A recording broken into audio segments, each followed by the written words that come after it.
আলহামদুলিল্লাহ রাব্বিল আলামিন ওয়াসসালাতু ওয়াসসালামু আলা রাসূলিল কারীম ওয়া আলা আলিহি ওয়া সাহবিহি ওয়া আহলি বাইতি আজমাইন। বাংলাদেশ জামাত ইসলামী কর্তৃক আয়োজিত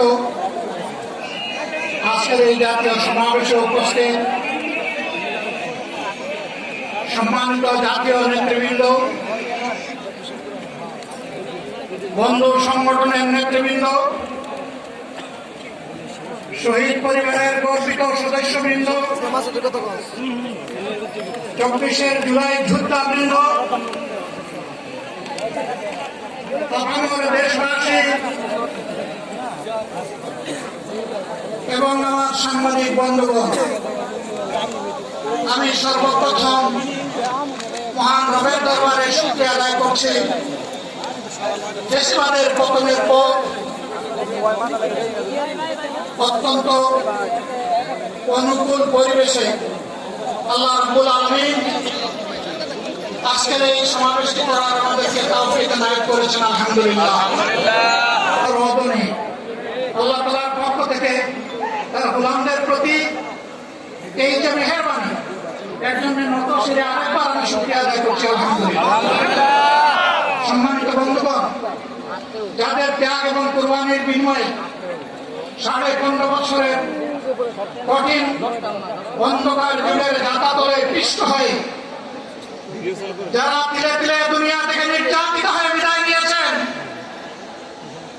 অপশক্তির বিরুদ্ধে প্রতিবাদ করতে গিয়ে বিদায় নিয়েছেন, যারা লড়াই করে আহত হয়েছেন, পঙ্গুত্ব বরণ করেছেন, আমরা তাদের সকলের কাছে গভীরভাবে ঋণী।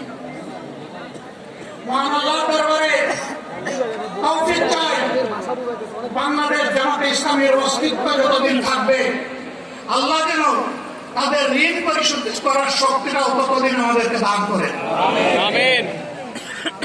আমি গভীর পরিতাপের সাথে আপনাদেরকে জানাচ্ছি, আজকের এই বিশাল সমাবেশ আয়োজন করতে গিয়ে আমাদের তিনজন ভাই ইতিমধ্যেই দুনিয়া থেকে বিদায় গ্রহণ করেছে।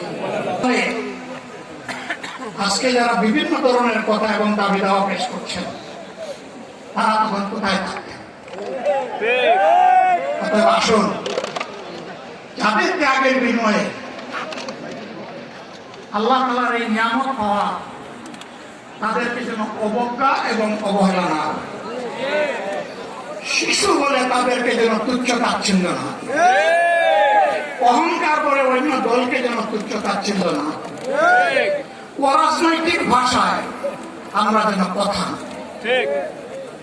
যদি এগুলো আমরা পরিহার করতে না পারি, তাহলে বুঝতে হবে যারা পারবেন না, ফ্যাসিবাদের রূপ তাদের মধ্যে নতুন করে বাসা বেঁধেছে। আমরা আশা করি আমরা এগুলা করবো না, কেউ এগুলা করবে না, বরঞ্চ রাজনৈতিক শিষ্টাচার রক্ষা করে জাতীয় ঐক্যে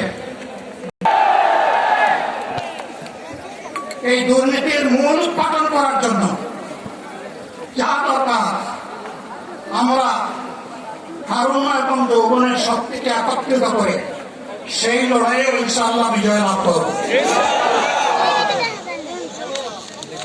প্রিয় ভাইরা, জামাত ইসলামীকে দুর্নীতিমুক্ত সমাজ গড়বে তার প্রমাণ আপনারা অবস্থান করো জাতীয় জায়গায়, আপনাদের সব কিছু দেখার সঙ্গে